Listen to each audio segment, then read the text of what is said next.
ஆட்சி கேபிட்டல் என்றால் என் கோட்டா கைது செய்யப்படவில்லை. புலனாய்வு அறிக்கை நம்பகத்தன்மையானதா?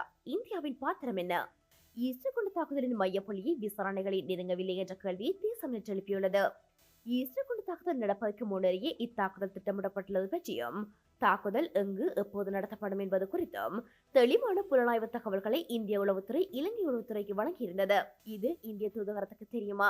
அது தொடர்பில் இந்திய தூதரகம் இலங்கை அரசியல் தலைமைகளுக்கு அழுத்தங்களை வழங்கியதா போன்ற விடயங்கள் இதுவரை பேசா பொருளாகவே உள்ளது. இந்தியாவில இருந்து அவர்கள் வந்திருக்கின்றார்கள், வந்து இந்த குண்டுகளை இங்க வச்சிருக்கிறார்கள், இந்தியா அறிவிச்சிருக்குது. ஆனா அந்த குண்டுகள் எடுக்கப்படவில்லை. குண்டு வைக்கிறதுக்கு பின்னால ஒரு சக்தி இருந்திருக்க வேண்டும். அது ஒரு இன்னொரு நாடு அதுக்குள்ள இருந்ததாக நினைக்கிறீங்களா? முஸ்லீம்கள் கோத்தபாய கொண்டு வரதுக்காக தற்கொலை செய்தார்களா? நீங்கள் எந்த ஊடகத்தை எடுத்து பார்த்தாலும் பிள்ளையான் குண்டு வச்சது இவை எல்லாரும் சேர்ந்து இந்த விடயத்தை வேற ஒரு திசைக்கு கொண்டு போறதை நீங்கள் புரிஞ்சு கொள்வீங்க. உண்மையா இதுல குற்றவாளி தப்பிக்க போறான். இலங்கை ஒரு குட்டி தீவாக இருந்தாலும் சர்வதேச நாடுகள் புலனாய்வு பிரிவுகள் ஒரு விளையாட்டு களமாக இலங்கை நீண்ட காலமாக மாறிட்டு. தாக்குதலாளிகள் தாக்குதலுக்கான அத்தனை வேலைகளையும் தென்னிந்திய மண்ணிலிருந்தே மேற்கொண்டுள்ளனர். தமிழீழ விடுதலை போராட்டத்துக்கு ஆயுதங்கள் வழங்கப்பட்டால் என்ன? இலங்கைக்கு கேரளா கஞ்சா போன்ற போதைப் பொருட்கள் வந்தால் என்ன? தற்போது ஈஸ்டர் கொண்டு தாக்குதலாளிகளும் கூட தென்னிந்தியாவிலிருந்தே பயிற்சி பெற்று வந்துள்ளனர். இது தொடர்பில் இதுவரை எந்த அரசியல் தலைமைகளும் ஜேவிபி உட்பட மௌனமாகவே உள்ளனர். ஈஸ்டர் கொண்ட தாக்குதல் தொடர்பில் இலங்கை இந்தியாவுக்கு அழுத்தம் கொடுக்கும் அதிகார நிலையில் இல்லை. ஆனால் இந்தியா தானாக முன்வந்து அதன் மீதுள்ள சந்தேகங்களை களைவதற்கு இவ்விசாரணைக்கு பூரண ஒத்துழைப்பு வழங்க வேண்டும். இத்தாக்குதல் தொடர்பில் தாக்குதலுக்கு பயன்படுத்திய வெடிமருந்துகள், தற்கொலை அங்கிகள், அதற்கு பயன்படுத்தப்பட்ட தொழில்நுட்பம் பற்றிய தகவல்களை இந்தியா வெளியிட வேண்டும். தாக்குதலாளிகளை ஏன் கைது செய்யவில்லை, ஏன் அவர்களை பின்தொடரவில்லை போன்ற விடயங்களும் வெளியிடப்பட வேண்டும். இந்த தாக்குதலை மேற்கொண்டவர்கள் பெரும்பாலும் இந்தியாவில தான், தமிழ்நாட்டிலேயோ கேரளாவிலேயோ தான் பயிற்சிகளை பெற்றிருக்கிறார்கள். அங்கதான் அவர்களுக்கான இந்த அங்கிகள் எல்லாம் தயாரிக்கப்பட்டிருக்க வேண்டும். அப்படி இருக்கிற பட்சத்துல அந்த விஷயங்கள் சம்பந்தமாக ஏன் விசாரணைகள் நடக்கல என்ற ஒரு பிரச்சனை இருக்குதானே. அதுதான் அதை பற்றித்தான் நான் இதுல உங்களுக்கு முக்கியமாக சொல்ல வேண்டும். இந்த மோட்டிவ் விட்டு இரண்டாவது எடுத்தாலும் ஒரு தற்கொலை குண்டு செய்யறதுன்றதே ஒரு சிக்கலான விஷயம். தற்கொலை குண்டு வந்து சரியான பயிற்சியாளர்கள் இல்லாமல், சரியான ஆசிரியர்கள் இல்லாமல் இந்த பயிற்சி இந்த குண்டு தயாரிக்க முடியாது. அவர்கள் குண்டை கொன்றவில்லை, குண்டை இங்கே தயாரித்தார்கள் என்றுதான் சொல்லப்படுகிறது. குண்டை வைக்க தேவையான பொருட்கள் என்ன, அவை எங்கே பெறலாம், அவை எப்படி பெறலாம் என்று இந்த விஷயங்கள் எல்லாம் இருக்கு. என்னென்று அந்த சுண்டுங்கன்னு சொல்றது எங்கட ஜெர்மன் பாஷையில அந்த திரி என்று சொல்லுவார்கள். அந்த அதுக்கு போடுற அந்த மருந்து, அந்த வெடி மருந்து, அவையெல்லாம் எங்கே தயாரிக்கப்பட்டது, எங்கே இருந்து கொண்டு வந்தது, எங்கே அது பெறப்பட்டது என்று சொல்லி அது, அதாவது IED என்று சொல்லுவார்கள். என்ன அது? இம்ப்ரோவைஸ்ட் எக்ஸ்ப்ளோசிவ் டிவைஸ் என்று சொல்லுவார்கள். அந்த விஷயங்கள் வந்து அதெல்லாம் ஒரு சின்ன விஷயங்களா இப்ப பார்க்கப்படுது. இப்ப குண்டு ஆற்ற தரையில இதை போட்டு ஒரு ஆளை தப்பிக்க பண்ணலாம்ன்றதுல தான் இப்பொழுது போய்கொண்டிருக்கிற மாதிரி இருக்கிறது. இதை பார்க்கும்போது உங்களுக்கு ஒரு சந்தேகம் இருக்கா? இதுல உண்மையான குற்றவாளிகளை விடுத்து ஒரு பேரளவுல ஒருவர் மீது பழி போட பாக்கினம் என்று யோசிக்கிறீங்க? நிச்சயமா இது அப்பட்டமா தெரிகிறது. இது வந்து குண்டு வைத்தவர்கள் யாரோ இப்ப இந்தியாவில போய் பயிற்சி எடுக்கிறவர்கள் என்றால் என்னென்று பயிற்சி எடுக்கிறது? இந்தியாவில போய் இப்ப இந்த நாடுகள் என்ன செய்யறது என்றால், இந்த பயங்கரவாதத்தை பிடிக்கிறதுக்காக தங்களுடைய உளவு அமைப்புகளுக்குள்ள பயங்கரவாதிகளுடைய குரூப்புகளை உருவாக்கி வச்சிருக்கிறது. பயங்கரவாதிகள் மாதிரி உருவாக்கி வச்சுத்தான் வெளியில போய் அவர்கள் விடுதலை புலிகளை பற்றியோ தமிழ்நாட்டுக்கு என்று காட்சி பண்ணிப்பார்கள், சீமாண்ட இடத்துல இருப்பார்கள் விடுதலை புலிகள் என்று அவர்கள் அடையாளப்படுத்துறதுக்காக.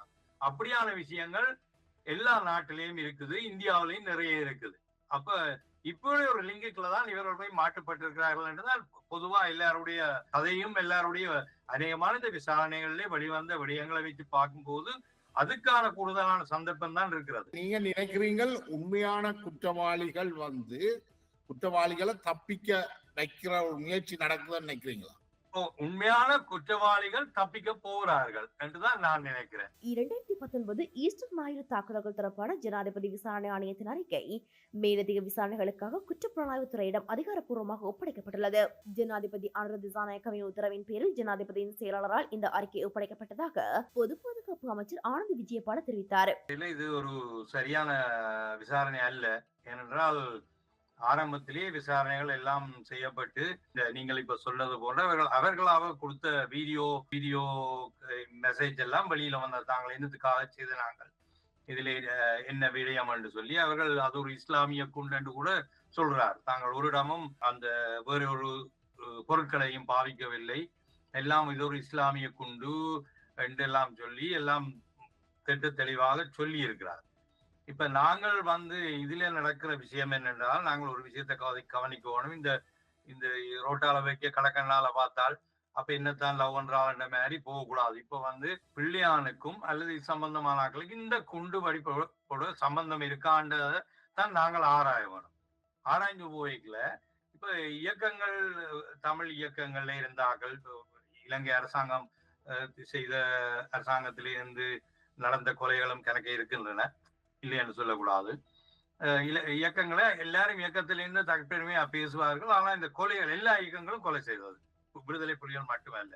எல்லாரும் அந்த இயக்கங்கள் உள்ள நபர்கள் கொலைகளுக்கும் தமக்கும் எந்த சம்பந்தமும் இல்லை என்றுதான் யாரை கேட்டாலும் சொல்லுவார். ஆனா தாங்கள் பெரிய அரசியல் அதுல இருந்து அரசியல்ல இருந்தோம், இதுல இருந்தோம் என்று சொல்லிக் கொண்டிருப்பார்கள். அது போன்றுதான் இந்த கொலைகள் யார் செய்தாலும் அவர்கள் தண்டிக்கப்படணும். வேற எந்த விதத்துல செய்தாலும் அதுல எந்த மாற்று கருத்தும் கிடையாது. ஏப்ரல் 21, 2019 அன்று இலங்கையில் பல இடங்களில் 260க்கும் மேற்பட்டோர் கொல்லப்பட்டு நூற்றுக்கணக்கானோர் காயமடைந்த ஒருங்கிணைந்த குண்டுவெடிப்புகள் குறித்து ஆழமான விசாரணைகளை தொடர புதுப்பிக்கப்பட்ட முயற்சிகளின் ஒரு பகுதியாக இந்த நடவடிக்கை எடுக்கப்பட்டுள்ளது. ஆனால் இந்த அறிக்கை தொடர்பாக பல்வேறு சந்தேகங்களை வெளியிடுவதுடன் பல கேள்விகளையும் எழுப்புகின்றார் கொழும்பு அரசியல் வட்டாரத்தில் நன்கு அறியப்பட்ட அரசியல் சமூக செயற்பாட்டாளர் அனஸ்லி ரத்னசிங்கம். அவர் நேற்று தேசம் நேற்றுக்கு வழங்கிய நேர்காணலில் தேசிய மக்கள் சக்தி அரசு அவர் சொன்னார் இவர் சொன்னார் என்ற கதைகளை வைத்துக் கொண்டு இந்த விசாரணைகளை நடத்த முடியாது என்றும் அமைச்சரவை பேச்சாளர்கள் குற்றப்புலனாய்வு அறிக்கைகளை கிரிக்கெட் காமெண்ட்ரி போல் வெளியிட்டுக் கொண்டிருப்பது ஒரு சரியான விசாரணை முறை இல்லை எனவும் தெரிவித்தார். 8 பேர் 8 பேரும் 5 பேர் முஸ்லிம் இளைஞர்கள், முஸ்லிம் இவர்கள் தற்கொலை செய்து இறந்திருக்கிறார்கள். அவர்கள் தற்கொலை செய்து இறந்தது கோத்தபாயாவை கொண்டு வரவா என்ற ஒரு கேள்வி வருதுதான். முஸ்லீம்கள் கோத்தபாய கொண்டு வரதுக்காக தற்கொலை செய்தார்களா? விளையாண்டு வருது இல்ல அந்த இதுக்குல. இந்த தற்கொலை ஆளிகளை 3 விதமா பிரிக்கிறார்கள். தாங்கள் தியாகிகள் என்று தங்களை வெளிக்காட்டி கொண்டு, தங்களை யார் என்று காட்டிக்கொண்டு செய்கிறவர்கள். 2வது டெம்பரரியா ஒரு ஒரு விஷயத்தை அடைகிறதுக்காக செய்கிற ஒரு குரூப் உண்டு. உடனே போய் இப்ப ஹமாஸ் தற்கொலைகாரிகள் அப்படி உடனே தயாரிக்கப்பட்டு உடனே அனுப்பப்படுறார்கள். மற்றது 3வது ஒரு லாங் டேர்ம், ஒரு நீண்ட கால அடிப்படையில தற்கொலை பயிற்சி வச்சு தற்கொலை கண்டு குரூப்களை உருவாக்கி விடுதலை புலிகள் செய்தது போன்ற அது இது மூன்றுல சில விஷயங்கள் சில இடங்கள்ல ஒற்றுமையா வரலாம். ஆனால் இதுல இந்த குரூப்புகளை இதுக்குள்ள அணைக்கலாம், எந்த குரூப்புகளை இதை இணைக்கலாம் என்று நாங்கள் பார்க்க வேணும். இந்த 3 குரூப்லையும் எந்த குரூப்புக்குள்ள நாங்கள் நினைக்கலாம். இவர்கள் கனகாலமாக ஒரு குரூப்பா இயங்கினார்களா, அல்லது வேறு ஆக்களை சேர்த்தார்களா, அல்லது தாங்கள் ஒரு தியாகிகள் என்று காட்டுறதுக்காக என்றால் இவர்கள் ஒரு தினம் முகத்தை மறைத்துக் கொண்டு போகவில்லை. எல்லாரும் யார் தற்கொலைதாரிகளா இறந்தவர்கள் என்றெல்லாம் தெரியும். அப்ப இந்த விஷயங்கள் எல்லாம் பேசப்படணும். இந்த விஷயங்கள் எல்லாம் பேசப்படலை. இப்ப நாங்கள் சும்மா ஒரு அதுக்குள்ள வேலைக்கான டிரைவர் ஹேச்சார், டெலிபோன் டிரைவர் ஹேச்சார், ஹவுஸான்னு சொல்லுவான். என்ன ஜெர்மன்ல பிஎஸ்ஏ, அதாவது தமிழ்ல என்ன சொல்றது, ஒரு அப்படி சொன்னார் இவர் இப்படி சொன்னார் இவர் இப்படி சொன்னார். அந்த சொன்னது 2ஐயும் வச்சு நீங்க ஒரு இடமே உலகத்துல வழக்கு தொடரலாம். இலங்கை புலனாய்வுத்துறையினருக்கு கூட பயிற்சி அளித்தவர்கள் இந்திய புலனாய்வுத்துறையினரே. இவர்களிடையேயும் ஒரு உறவு உண்டு. வெண்ணி யுத்தம் முடிவுக்கு வந்த பிற்பாடு புலிகளை கைது செய்தது 4ஆம் மாடியில் வைத்து விசாரித்ததில் எல்லாம் இந்திய புலனாய்வுத்துறை அதிகாரிகள் நேரடியாக ஈடுபட்டதாக 4ஆம் மாடியில் தடுத்து வைக்கப்பட்டு தற்போது லண்டனில் அரசியல் தஞ்சம் கோரியுள்ள முன்னாள் புலி உறுப்பினர்கள் தேசம் நேற்றுக்கு தெரிவிக்கின்றனர். அதிகாரத்தை கைப்பற்றுவதற்காகவே இக்குண்டு தாக்குதல் நடத்தப்பட்டதாக மேம்போக்காக அதனை சொல்லிவிட்டு அரசாங்கம் இதனை கடந்து செல்ல முடியாது. ஜனாதிபதி ஆணைக்குழு வழங்கியுள்ள இந்த அறிக்கைக்கு அப்பாலும் இப்பாலும் சென்று பூரண சுயாதீன விசாரணை மேற்கொள்ளப்பட வேண்டும். சர்வதேச புலனாய்வு நிறுவனங்களின் கைகள் இதில் உள்ளதா என்பதும் இங்கு முக்கியமாக ஆராயப்பட வேண்டும். தற்போது இந்தியாவில் உள்ள இந்து மத அடிப்படைவாத பிஜேபி அரசு அண்மை ஆண்டுகளில் இலங்கையை சேர்ந்த சில முஸ்லிம்களை பயங்கரவாதிகள் என குற்றம் சாட்டி கைது செய்துள்ளது. இவையெல்லாம் எழுத்தமான விடயங்களா? இதற்கிடையேயான புள்ளிகள் இணைக்கப்பட வேண்டுமா என்பதை காலம் தான் வெளிப்படுத்த வேண்டும்.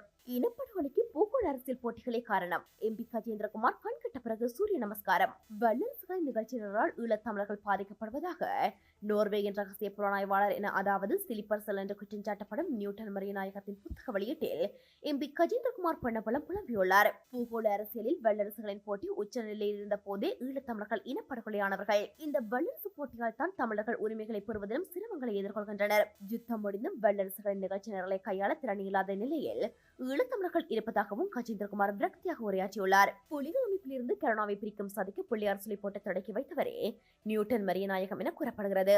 அவர் எழுதிய காட்டிக் கொடுக்கப்பட்ட கடலும் கைவிடப்பட்ட மக்களும் நூல் வெளியீட்டு விழாவிற்கு போய் கஜேந்திரகுமார் தன்னை அறியாமலேயே வல்லரசுகளின் நிகழ்ச்சி நிரலில் தாமும் இயங்குவதை தன்னை அறியாமலே வெளிப்படுத்தியுள்ளார். 2009 ஈழப்போரின் முடிவின் பின்னரான ஈழத்தமிழர்களின் அரசியல் அறிஞர்களான மூத்திரநாவுக்கரசு குழுவினரின் சின்ன புச்சாண்டியை காட்டி இந்தியாவை வைத்து தமிழீழம் எடுக்கலாம் என்ற ஈழத்தமிழர்களின் வெளிவிவகார கொள்கையில் இருந்து சற்று விலகி நோர்வேயின் புதிய வெளிவிவகார கொள்கையை கஜேந்திரகுமார் விதித்துரைத்துள்ளார். அதாவது இந்தியாவின் உள்ளக தேசிய பாதுகாப்பிற்கு இலங்கை அரசியலில் இந்தியாவின் நலனுக்கு முன்னுரிமை உள்ளது.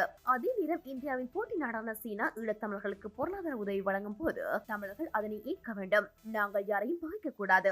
ஆனாலும் வல்லரசுகளின் நிகழ்ச்சியினரால் தமிழர்கள் பாதிக்கப்படுவதையும் பார்த்துக் கொண்டு இருக்க முடியாது எனவும் மீசையும் முறுக்கியுள்ளார். எல்லை தாண்டும் இந்திய மீனவர்களால் இலங்கை தமிழ் மீனவர்கள் பாதிக்கப்படுகின்றார்கள் என்று கூறும் கஜேந்திரகுமார் அதற்கு இந்தியாவை பகைக்க முடியாது என்றும் கூறுகிறார். அதே நேரம் சீனாவும் கடல் அட்டை பண்ணைகள் மூலம் இலங்கை கடற்பரப்பில் இந்தியாவுக்கு போட்டியாக செயல்படுகின்றது என்கிறார் கஜேந்திரகுமார் பொன்னம்பலம். சொல்ல போனால் மரியநாயகம் நியூட்டன் மற்றும் மேட்டுக்கோடி கஜேந்திரகுமார் பொன்னம்பலம் போன்றோரும் அமெரிக்கா மற்றும் நோர்வே போன்ற வல்லரசுகளின் ஏஜென்ட்களே என்கின்றனர் ராணுவ மற்றும் அரசியல் புலனாய்வு ஆய்வாளர்கள். உள்ளூராட்சி தேர்தலில் கவனித்துக் கொள்ளுங்கள். குப்பை மேடாக மாறும் நுவரெலியா பிரதேசங்கள். சுற்றுலா தலமான நுவரெலியாவிற்கு தினமும் உள்நாட்டு மற்றும் வெளிநாடுகளில் இருந்தும் ஏராளமான சுற்றுலா பயணிகள் வருகின்றனர். இதில் ஏப்ரல் மாதம் 1ஆம் தேதி முதல் 30ஆம் தேதி வரை வசந்த கால கொண்டாட்டம் நடைபெறுவதால் அதிகமான சுற்றுலா பயணிகள் வந்து செல்கின்றனர். இயற்கை எழில் சூழ்ந்த நுவரெலியா தற்போது எங்கும் குப்பை குவியல்களும் பிளாஸ்டிக் கழிவுகள் நிறைந்து காணப்படுகின்றது. மேலும் அதிகமாக சுற்றுலா பயணிகள் கூடும் மையங்களில் குப்பை தொட்டிகளை வைக்க நடவடிக்கை எடுக்காதது அதிருப்தியை ஏற்படுத்தியுள்ளது. இதனால் சுற்றுச்சூழல் மாசுபடுவதோடு இயற்கையும் பாதிக்கப்படுகிறது. இவ்வாறு வரும் சுற்றுலா பயணிகள் உணவை சாப்பிட்டு முடித்துவிட்டு எஞ்சிய உணவு கழிவுகள், மாமிசங்கள், எலும்பு துண்டுகள், பிளாஸ்டிக் குடிநீர் போத்தல்கள், எளிதில் மக்கி போகாத பொலித்தீன் பைகளில் கட்டப்பட்ட சில கழிவுப் பொருட்களை அதே இடங்களில் வீசிவிட்டு செல்கின்றனர். இவற்றை உட்கொள்ள கால்நடை விலங்குகள் அப்பகுதியை முற்றுகையிடுகின்றன. நாய்கள், பறவைகள், மற்ற குதிரைகள் கழிவுகளை நாலாபுறமும் முடித்து சென்று போடுவதால் நடைபாதைகள் உட்பட நகரின் பல இடங்களும் மாசுபடுகின்றது. இவை அவ்வப்போது குப்பை அதிகம் கிடக்கும் இடத்தில் இறந்து கிடப்பதும் பிளாஸ்டிக் மற்றும் குப்பை கழிவுகளில் உள்ள மாசடைந்த பொருட்களை உண்பது காரணம் என தெரிய வந்துள்ளது. நுவரெலியாவில் தற்போது அதிக இடங்களில் வீதியோரத்தில் அமைக்கப்பட்டுள்ள தற்காலிக வர்த்தக நிலையங்களில் சேகரித்து கொட்டப்படும் பிளாஸ்டிக் பொருட்கள் தீ வைத்து எரிக்கப்படுகிறது. இதன் காரணமாக அதிக சுற்றுலா பயணிகள் கூடும் இடங்களில் புகை மண்டலம் சூழ்ந்துள்ளது போல் காட்சி அளிக்கின்றது. மேலும் காற்று மாசு ஏற்படுவதோடு சுற்றுச்சூழல் பாதிக்கப்படுகிறது. இவற்றை நுவரெலியா மாநகர சபையோ கண்டுகொள்வதில்லை எனவும் குற்றம் சுமத்தப்படுகின்றது. எனவே சுற்றுலா பயணிகள் அதிகம் வருகை தரும் இடங்களில் தேவைக்கேற்ப குப்பை தொட்டிகளை வைப்பது அவசியம் எனவும் அப்பகுதிகளுக்கு பொறுப்பான சுகாதார அதிகாரிகள் இதனை கவனத்தில் கொண்டு உரிய நடவடிக்கை எடுக்க வேண்டும் எனவும் அப்பிரதேச மக்கள் கோரிக்கை விடுகின்றனர். இது நுவரெலியாவுக்கு மட்டுமல்ல, ஏனைய சுற்றுலா தலங்களுக்கும் பொருத்தமானது. இலங்கை தனது பொருளாதாரத்தை மீள கட்டியெழுப்புவதற்கு சுற்றுலாத்துறை மிக முக்கியமானதாக உள்ளது. அதற்கு முன்பாக நாடு சுற்றுலா பயணிகளை ஈர்க்கும் வகையில் கட்டியெழுப்பப்பட வேண்டும்.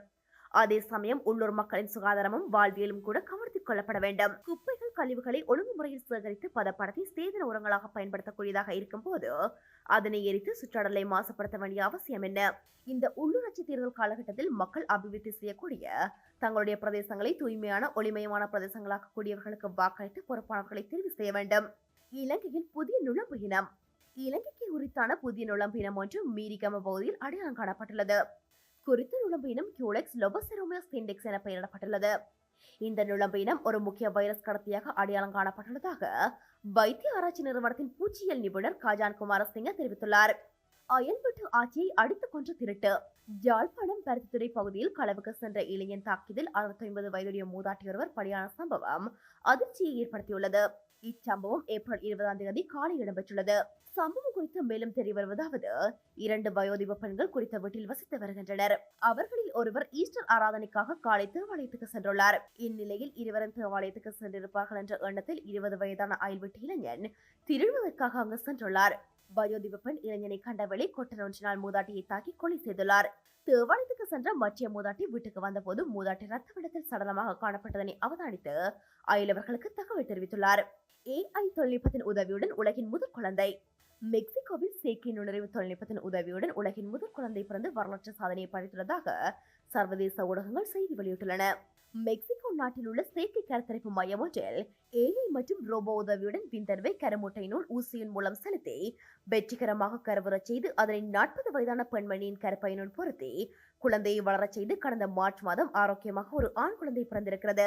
இந்த நிலையில் இந்த AI தொழில்நுட்பத்தால் கருத்தரிக்க இயலாத தம்பதிகளுக்கு குழந்தை பெற்றுக்கொள்ளும் வாய்ப்பு மிக மிக அதிகமான சாத்தியக்கூறுகள் இருக்கிறது என்று மருத்துவர்கள் தெரிவித்துள்ளனர். இதேவேளை குறித்த சிகிச்சை முறை தொடர்பில் வைத்தியர்கள் கருத்து தெரிவிக்கையில் ஒட்டுமொத்தமாக ஒவ்வொரு முட்டையையும் கருத்தரிக்க 9 நிமிடங்கள் 56 வினாடிகளானது. AI உதவியுடன் பிறந்த உலகின் முதல் குழந்தை ஆரோக்கியமாக பிறந்துள்ளமையானது மருத்துவ உலகில் பெரும் திருப்பு முனையாக அமையும் என ஆய்வாளர்கள் கருதுகின்றமை குறிப்பிடத்தக்கது. உக்ரைன் படைகள் பின்வாங்குகின்றன. ரஷ்யாவுக்கு சீனா ஆயுத விநியோகம். உக்ரைன் ஜனாதிபதி குற்றச்சாட்டு. கடந்த மார்ச் மாதம் முதல் ரஷ்யாவின் தாக்குதல்கள் அதிகரித்து வருகின்றது. அமெரிக்கா உக்ரைன் யுத்தத்திலிருந்து தள்ளியே நிற்கின்றது. உக்ரைனுக்கு ஆயுதங்களோ புலனாய்வு தகவல்களோ வழங்கப்படவில்லை. அதனால் உக்ரைன் படைகள் பாரிய பின்னடைவை சந்தித்துள்ளன.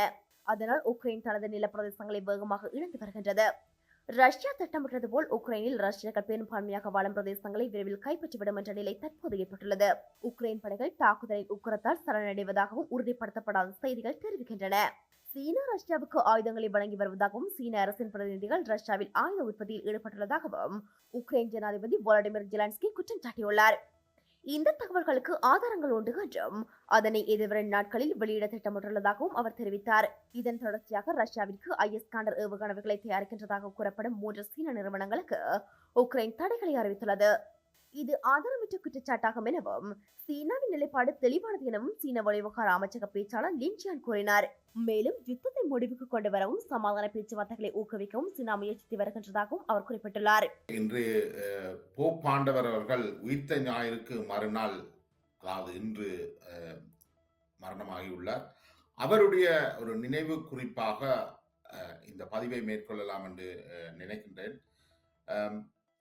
போப்பாண்டவர் பிரான்சிஸ் அவர்கள் அர்ஜென்டினாவின் புயனஸ் அயர்ஸ் பிரதேசத்தைச் சேர்ந்தவர். ஐரோப்பாவுக்கு வெளியே உருவான முதலாவது போப்பாண்டவராக இவர் இருக்கின்றார். அது மட்டுமல்ல, ஜீசுயிட்ஸ் என்ற அமைப்பிலிருந்தும் வந்த முதலாவது போப்பாண்டவராகவும் இவர் கருதப்படுகின்றார். இவருடைய குறிப்பான அம்சங்கள் என்னவென்றால், மதம் என்பது மிக இறுக்கமான கட்டமைப்புகளை கொண்டது. அந்த வகையில கத்தோலிக்க மதமும் மிக இறுக்கமான கட்டமைப்புகளை கொண்டது. பொதுவாக இந்து மத விடயங்களை நாங்கள் எடுத்துக்கொள்வோமானால் அது வரலாற்றுக்கு முந்திய காலகட்டத்தை சேர்ந்ததால் அதற்கு இறுக்கமான கட்டுப்பாடுகள் இருப்பதில்லை. அது மிக தளர்வானது. ஆனால் வரலாற்றுக்கு பின்பட்ட காலங்களில் உருவான மதங்கள், அவர்கள் அந்த மதங்களுக்கு ஒரு ஆர்கனைசேஷனல் ஸ்ட்ரக்சர் ஒன்று இருக்கும், அதாவது கட்டமைப்பு ஒன்று எப்பொழுதும் இருக்கும். அந்த வகையில கிறிஸ்தவ மதம், கத்தோலிக்க மதமும் மிக இறுக்கமான கட்டமைப்புகளை கொண்ட மதம். அவர்களுடைய கட்டமைப்பால் இந்த ஜீசுயிட்ஸில் இருந்து வந்த போப்பாண்டவர் பிரான்சிஸ் அவர்கள் வறுமை, சாசிட்டி, ஒபீடியன்ஸ் என்ற முக்கியமான இந்த 3 விடயங்களை இறுக்கமாக கொண்டவர்கள். வறுமை, அவர்கள் சாதாரணர்களாக மக்களோடு மக்களாக வாழ வேண்டும் என்பது, பாலியல் தூய்மையை உடையவர்களாக இருக்க வேண்டும் என்பது, அடுத்தது மதத்துக்கு கட்டுப்பட்டவர்களாக இருக்க வேண்டும் என்பது என்ற அந்த இறுக்கமான விஷயங்கள் இருந்திருக்கு. ஆனாலும் போப்பாண்டவர் பிரான்சிஸ் இதுவரை வந்த போப்பாண்டகைகளுக்குள் சற்று வித்தியாசமானவராகவும் முற்போக்கானவராகவும் கருதப்படுகிறார். அதுக்கு பல்வேறு காரணங்களும் இருக்கின்றது. அதுல மிக முக்கியமானது ஒன்று அந்த காலகட்டத்தில் அவருடைய இளமை காலம் போனஸ் அயர்ஸ் அர்ஜென்டினாவில் மிக இறுக்கமான ஒரு சர்வதிகார போக்கும் வறுமையும் மக்கள் மீதான ஒடுக்குமுறைகளும் மலிந்து காணப்பட்ட ஒரு காலகட்டம். அந்த காலகட்டத்தில் மதம் என்பது வெறுமனே ஒரு வழிபாடு அல்லது கடவுள் தீர்ப்பார் என்ற விடயங்களுக்கு சற்று அப்பால் சென்று விடுதலை, இறையியல் என்ற ஒரு விடயத்தை அங்கு லத்தீன் அமெரிக்காவில் பின்பற்றி கொண்டார்கள். இதன் தாக்கத்தை நாங்கள் இலங்கையிலும் பார்த்திருக்கலாம். வனவிதா சிங்கராயர், ஜெயகுலராஜா, சின்னையா போன்ற பல மத தலைவர்கள், கத்தோலிக்க மதத்தை சேர்ந்தவர்கள் இந்த விடுதலை இறையியலின் பால் ஈர்க்கப்பட்டு தங்களுடைய மத கடமைகளில், அதாவது மக்களுடைய விடுதலைக்கு, அரசியல் விடுதலைக்கும் தாங்கள் துணை நிற்க வேண்டும் என்ற அடிப்படை ஒன்று அங்கு தோன்றியிருந்தது. அதன் வெளிப்பாடுகள் தான் தமிழீழ விடுதலை புலிகளுடைய காலகட்டங்களில் பல கத்தோலிக்க மத போதகர்கள் தங்களை விடுதலை புலிகளுடன் இணைத்தவர்களாக இருந்தார்கள். அதில் குறிப்பாக வனவிதா சிங்கராயர் ஒருவர் மற்றும் ஜெயகுலராஜா அவருடைய சகோதரர், அப்படி பலர் இருந்தார்கள்.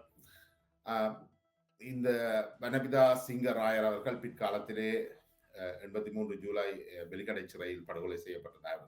அவருக்கு மட்டக்களப்பு சிறையுடைப்பில் அவருக்கு தப்பிச் செல்வதற்கான வாய்ப்புகள் இருந்ததான். பிறகு பின்னர் நடந்த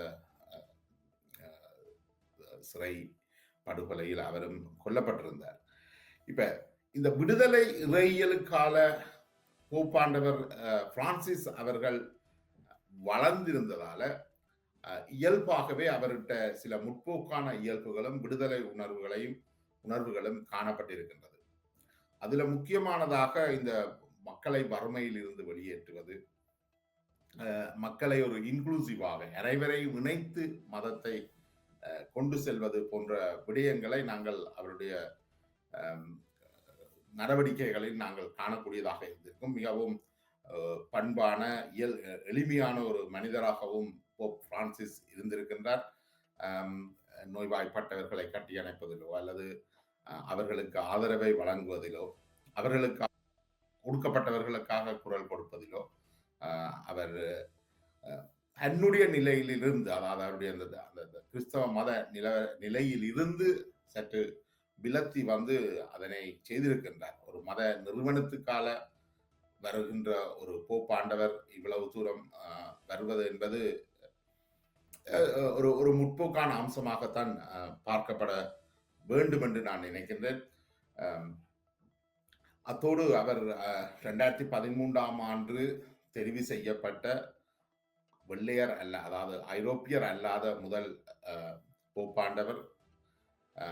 அது மட்டுமல்லாமல் அந்த காலகட்டம் வந்து 2013 காலகட்டத்தில் வந்து பெனடிக்டினுடைய நிர்வாகத்தில் பாலியல் குற்றங்கள் நிறைந்து காணப்பட்டிருந்தது.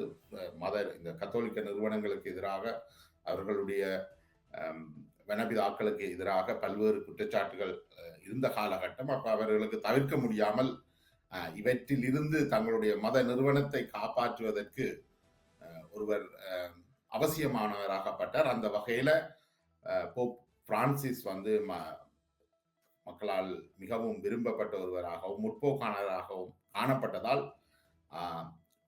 போப் பிரான்சிஸ் 2013 தெரிவு செய்யப்பட்டிருந்தார். அப்ப அவருடைய இந்த கடந்த 2013 முதல் 2025 வரையான கிட்டத்தட்ட 11-12 ஆண்டுகள் காலகட்டம் வந்து இந்த விடயங்களில் மிக முக்கியமானதாக கருதப்படுது. அதாவது இந்த கத்தோலிக்க மத நிறுவனத்தை மறுசீரமைப்பு செய்தவர்களில் மிக முக்கியமானவராக போப் பிரான்சிஸ் கருதப்படுகின்றார். அவர் 2013 வெற்றியடைந்த பின் கூறியது என்னென்றால், who I am to judge, நான் மற்றவர்களை இன்னார் என்று தீர்மானிப்பதற்கு நான் என்ற அடிப்படையிலே அது வருகிறது. who I am to judge. அந்த வகையில அவர் எல்லோரையும் ஒரு இன்க்ளூசிவான ஒரு மத நிறுவனத்தை அமைக்க முற்பட்டிருக்கிறார். குறிப்பாக கத்தோலிக்க மதம் வந்து LGBTQ என்ற இந்த பல்வேறு பாலியல்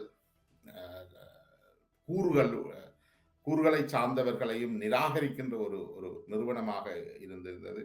அவற்றில் இருந்து அதனை விடுவிக்கின்ற அளவுக்கு அவர் சென்றிருந்தார், அவர்களையும் மதத்தினுடைய ஒரு அங்கமாக சேர்த்துக்கொள்வதற்கு. அதோட இந்த ஓரின பாலுடையவர்களுடைய திருமணங்கள் போன்றவற்றையும் அவர் வரவேற்றிருந்தார். பார்க்க அதற்கான ஆசீர்வாதங்களையும் வழங்குவதற்கான விடயங்களை செய்திருந்தார். இதனால் அடிப்படைவாதிகளிடமிருந்து பல்வேறு அழுத்தங்கள் இருந்த பொழுதும் 2023 ஓரின மத ஒரே பாலின மத ஒரே பாலின திருமணங்களை அவர் முன்வைத்து செய்திருந்தார். அதை விட அதற்கு அப்பால் பொருளாதார விடயங்களிலும் அவருடைய கருத்துக்கள் மிக முக்கியமானவையாக காணப்பட்டது. குறிப்பாக இந்த ஃப்ரீ மார்க்கெட் எக்கானமி என்று சொல்லப்படுகின்ற திறந்த பொருளாதார கொள்கைக்கு எதிராகவும் தன்னுடைய கருத்துக்களை வைத்திருந்தார். திறந்த பொருளாதார கொள்கைகள், கட்டுப்பாடற்ற இந்த சந்தை பொருளாதாரம் மக்களை ஒரு நுகர்வோர் கலாச்சாரத்துக்கு அடிமையாக்கி இருப்பதாகவும், அதனால் ஏற்றத்தாழ்வுகள், சமூக ஏற்றத்தாழ்வுகள் மிகவும் பரந்து விரிந்து காணப்படுவதாகவும் அவர் தன்னுடைய கருத்துக்களை வைத்திருந்தார். அண்மையில கூட அவர் காசாவில் நடக்கின்ற விடயங்களை இது இனப்படுகொலையை நோக்கி செல்வதாக தன்னுடைய நூலில் குறிப்பிட்டும் இருக்கின்றார். இது ஒரு மத தலைவராக இருந்து கொண்டு ஒரு அரசியல் ரீதியாக தாக்கத்தை ஏற்படுத்தக்கூடிய கருத்துக்களையும் அவர் வைக்க தயங்கி இருக்கவில்லை. ஆனால் கத்தோலிக்க மத நிறுவனங்களில் மலிந்து காணப்படுகின்ற குறிப்பாக இந்த பாலியல் தொடர்பான குற்றச்சாட்டுகளை இவர் அவ்வளவு தூரம் கடுமையாக கையாளவில்லை என்ற குற்றச்சாட்டு இவர் மீது இருக்கின்றது. சிலரை அவர் பாலியல் ரீதியாக துஷ்பிரயோகம் செய்த சிலரை இவர் வெளிப்படுத்தவில்லை அல்லது அவர்களை பாதுகாத்து விட்டார் என்ற குற்றச்சாட்டுகளும் போப் பிரான்சிஸ் மீது இருக்கின்றது. இருந்தாலும் இந்த வழிபாட்டு முறைகள் இந்த கத்தோலிக்க மத நிறுவனத்தை மறுமலர்ச்சிக்கு இட்டு சென்றவர் என்ற வகையில போப் பிரான்சிஸ் மிக குறிப்பிடத்தக்கவர். பெண்களும் மத போதகர்களாக வரலாம் என்ற முறையை கொண்டிருக்கிறார். அத்தோடு கத்தோலிக்க மதம் எப்பவும் இறுக்கமாக தனது அதிகாரத்தை மத்தியில் அல்லது மேலே வைத்திருந்த ஒரு நிறுவனம். ஆனால் அதை டீசென்ட்ரலைசேஷன், அந்த அதிகாரங்களை பகிர்ந்து ஏனையவர்களுக்கு கத்தோலிக்க மதத்தின் கடைக்கோடியில் இருந்த நிறுவனங்களுக்கும் அதனை விஸ்தரிப்பதில் போப் பிரான்சிஸினுடைய முயற்சி மிகவும் குறிப்பிடத்தக்கதாக இருந்திருக்கின்றது. அடுத்தது இந்த குளோபல் வார்மிங் என்று சொல்லப்படுகிறது. இது ஒரு மிக முக்கியமான அரசியல் பிரச்சாரமாகவும் கருதப்பட்டிருந்தது. எங்கள் எல்லாருக்குமே தெரியும், டொனால்ட் ட்ரம்ப் அவர்கள் குளோபல் வார்மிங் என்றதை அவர் ஒரு தற்போது மனிதர்களால் ஏற்படுத்தப்படுகிற அழிவாக பார்க்கவில்லை. அதனால இதுல ஒரு பாரிய அரசியல் முரண்பாடு ஒன்று இருந்திருக்கின்றது. ஆனால் இதை போப் பிரான்சிஸ் அவர்கள் தன்னுடைய உரைகளினூடாக வெளிப்படுத்தி இருக்கின்றார். மனிதர் இயற்கையோடு வாழ வேண்டிய அவசியத்தை பற்றி அவர் வலியுறுத்தி இருக்கின்றார். அப்ப இந்த விஷயங்களை பார்க்கின்ற பொழுது போப் பிரான்சிஸினுடைய இந்த மறுமலர்ச்சிக்கான விடயங்கள் நான் நினைக்கிறேன் இதுவரைக்கும் இருந்த கத்தோலிக்க மத தலைவர்கள்ல இருந்து வித்தியாசமானது. அந்த வகையில தான் போப் பிரான்சிஸினுடைய இந்த மறைவு நினைவு கூறப்படும் நினைக்கிறேன்.